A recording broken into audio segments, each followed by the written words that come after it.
Remnant II is sequel to Remnant from the Ashes. The first part was a successful attempt to make own Dark Souls. What have the developer added?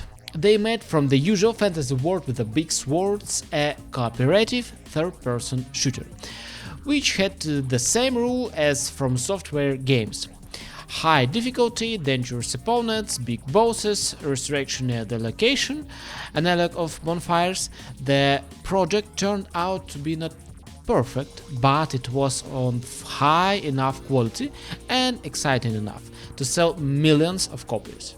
Now, in order to consolidate the success, the developers released Remnant II, a sequel, the task of which is to improve what turned out. However, the project's source code have been transferred from the last part to this one.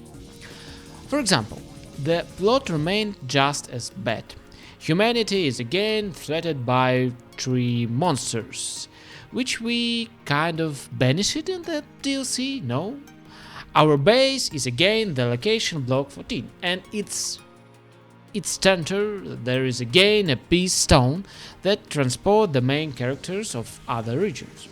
The dialogues are boring and the engine video are laughable due to the ridiculous direction.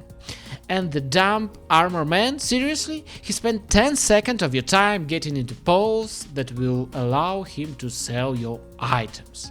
But back to the good stuff. The idea that one playthrough can be strikingly different from another has been returned in the second part of the game. The game has several dynamic and static worlds. Playing with friends to find the same armor was very hard, because each time it was lying in different places. It's possible to finish the game, however many return to play the game repeatedly, because the levels are constantly being generated anew. There is an adventure mode that allows you to replay the locations in an alternative mode. Co-op for 3 people are a very important part of the game. It's possible to play the game alone, however, your companions give a completely different experience. As soon as they join, the world stops being so Souls-like. There is a light at the end of the tunnel. Yes, the optimization is severely lame, but it seems to be a trend in recent years in game development. It seems to me that the developers have created a project that is superior to the first part.